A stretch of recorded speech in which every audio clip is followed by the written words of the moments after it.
бізге. Бирок 20 миллиард, 30 миллиард доллар чет өлкөгө чыгып кетти. Эмне үчүн? Биз ойгонуп отурган убакыт келген жокпу? Мен Садыр Жапаровдун партиясында турбайм, мен эч бир партияда турбайм. Анткени мен көп партиялуулукту Кыргызды бөлүп жарган бир проект катары караган кишилерденмин. Тилекке каршы. Бул чет өлкөдөн алып келинген бир ошондой долбоор, урматтуу туугандар.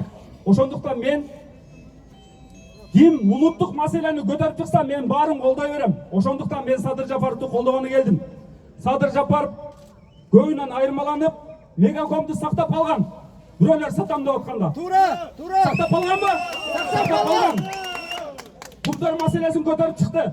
Эгер мүмкүнчүлүктөрүңүздөр болсо, YouTube'га кирип 8 бөлүмдөн турган бир Жогорку Кеңештин 5-чакырылышынын 2012-жылы июнь айында өткөн жыйыны бар. Ошону көрүп коюңуздар. 8 бөлүмдөн турат.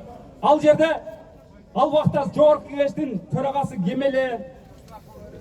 Ал жерде ошол кездеги өкмөттүн башчысы ким эле? Ошонун баарын көрүп коюңуздар. Зерикпей отуруп 8 серия.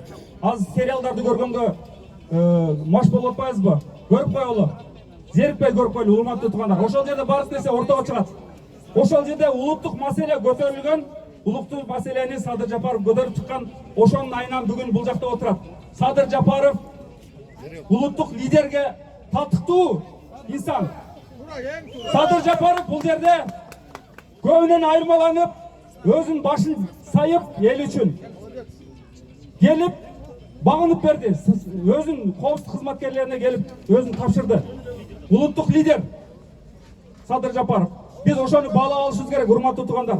Мен бүгүн эч кандай провокация кылайын деп келген эмесмин. Мен болгондо ушул Садыр Жапаровго болгон тилектештигими могул жерге чыгып айтып коеюн деп келгем. Жогорку Кеңештин депутаттарынын трибунасы бар. Булар ал жерде каалаганча сүйлөй берсин. Балык болуп отурбасын ал жерде. Турабы? Ал жерге биз менен келип алып микрофон талашкан. Турабы? Тура эмеспи? Ошол урматтуу туугандар, биз улуттук маселени аркасына сая түшөлү. Азыр уран маселеси көтөрүлүп атат. Кыргыз нефтегаз сатылайын деп атат. Кыргыз темир жолдору сатылайын деп атат.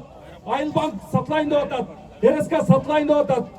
Эми биздин эмнебиз калды? Жипчимабач калды, урматтуу туугандар.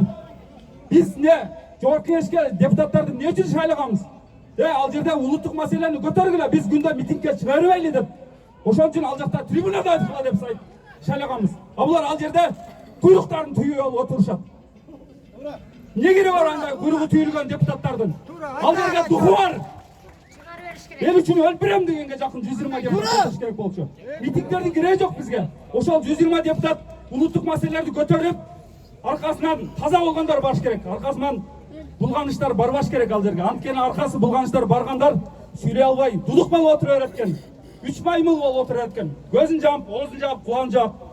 3 маймыл оймоштун кереги жок, урматтуу туугандар. Улутту сактап калуу улуттун эле өзүнүн колунда. Эми могу шайлоо системасына ишенбей эле койлу. 4 миллион 200 миң шайлоочу бар. Шайлоого болгону 1,5 миллион, 2 миллион эле киши катышып атат, ашып барса.